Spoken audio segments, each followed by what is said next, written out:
Welcome to the Success in Africa podcast with Dr. Modupe, your weekly dose of leadership vitamins to make you successful in Africa.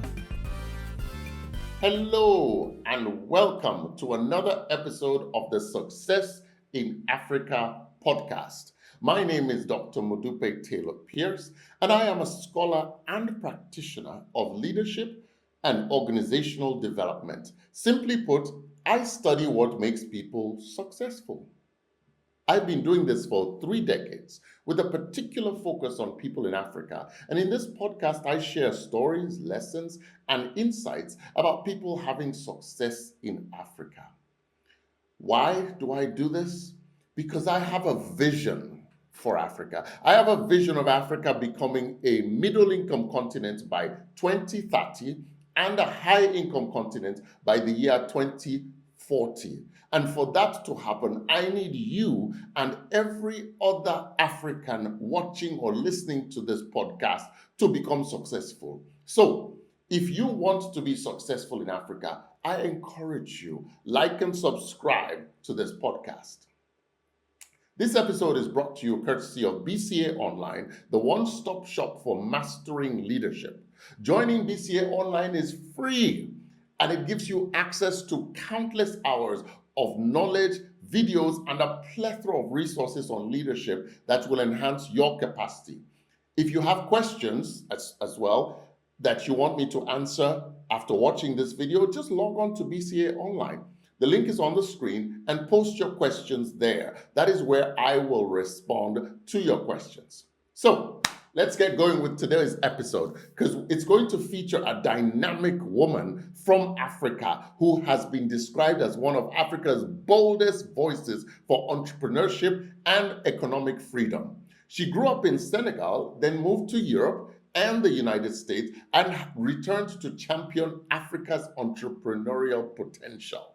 Her mission is very clear: to show the world that African products and African entrepreneurs can compete at the highest levels. Her name is Magatte Wade, entrepreneur, business leader, and advocate for economic empowerment.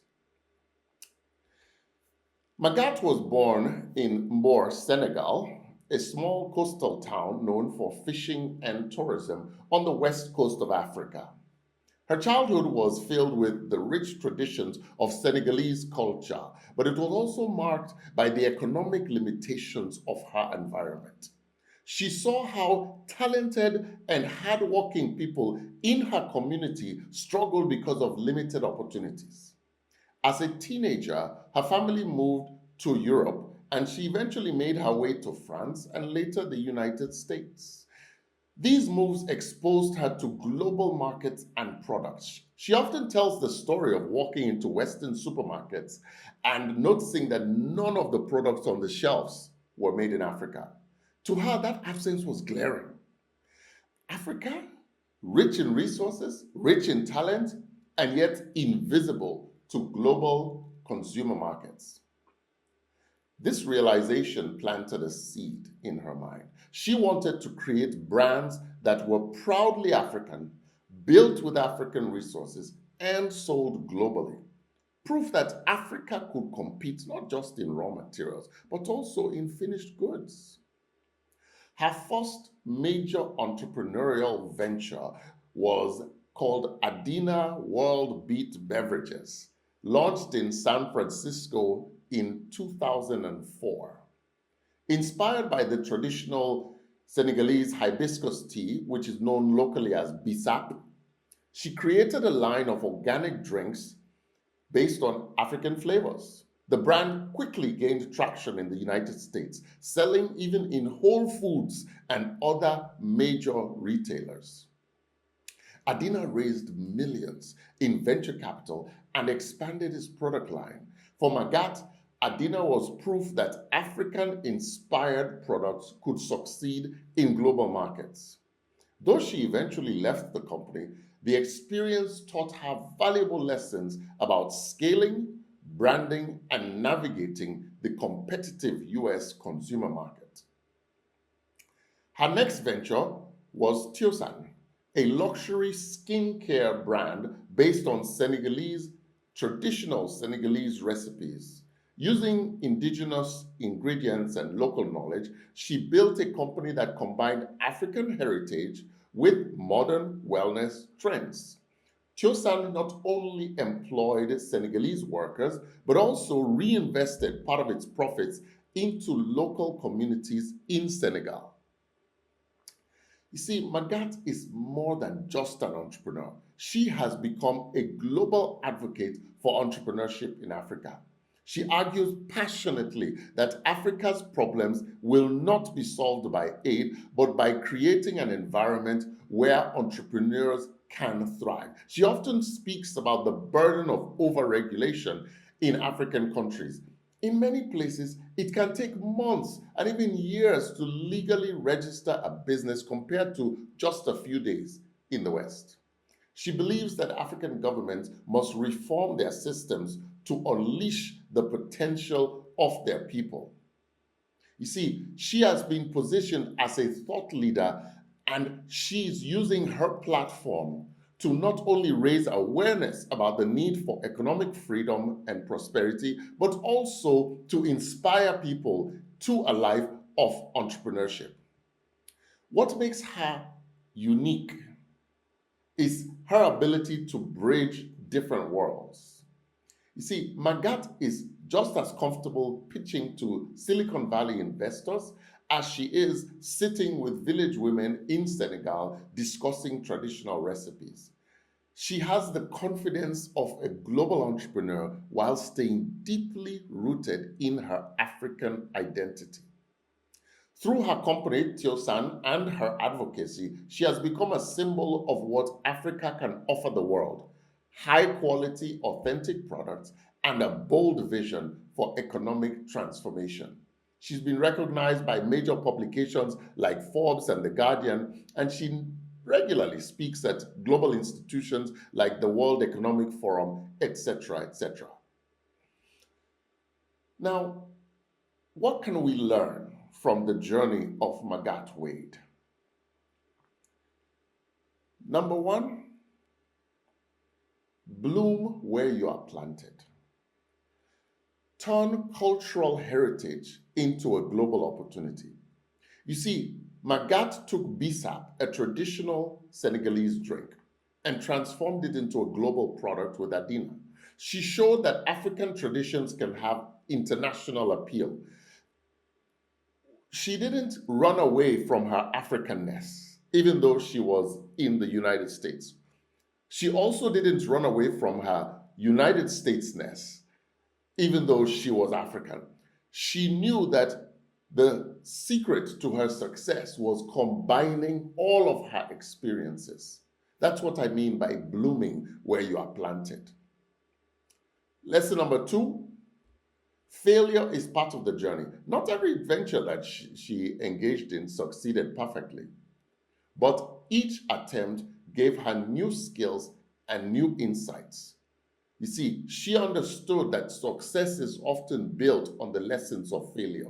So Magatte learned to fail fast, fail forward. Lesson number three, advocacy and entrepreneurship go hand in hand. She's not only building companies, she is challenging systems that hold back African entrepreneurs. Magatte understands that her job is not only to create jobs, but to also create pathways through which other job creators can also excel. Lesson number four, think globally and act locally. Easy to say, hard to do, but she's done it. Magatte leverages her local knowledge of African products, African processing systems, employs local workers, and at the same time markets globally, targeting large global markets and utilizing her Western skills to scale her business. That's a powerful mix. Finally, lesson number five, be unapologetically African. You see, Magatte understands that there's nothing to be ashamed of in being African, even when she was based in America or she was based in Europe. In fact, she leverages her Africanness in order to build a great business and a unique set of products. So, in closing, when you look at the journey of Magatte, it's easy to understand that she leveraged what she had. She thought globally, even though she acted locally. She didn't let failure deter her from her vision. She saw opportunity and went after it. And she's unapologetic about her heritage and leverages what is good about it. Magatte Wade has built brands. She's created jobs. She's even changed some perceptions about what it means to be African.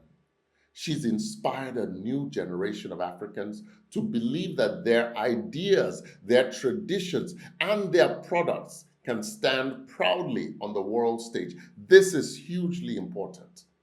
She's been able to get a mindset change within Africans. I hope that each and every one of you will come to understand that your life experiences, within it lies the secret to your success. Leverage what you've experienced. Leverage who you are. Don't try to be somebody else. Your journey is the secret to your success, just like it was for Magatte Wade. Thank you so much for listening and watching. We've come to the end of today's episode. I hope you've learned a bit more about becoming a success in Africa. Remember that if you need more than this, you can reach out to BCA Leadership. We provide the training, the coaching, the consulting that you need to take your organization from where it is today to your desired state of success. Don't forget to subscribe to the channel, like the video, tell your friends about it, because together we can transform our beloved continent of Africa. See you next week. Tomorrow belongs to those people who prepare for it today. See you next week.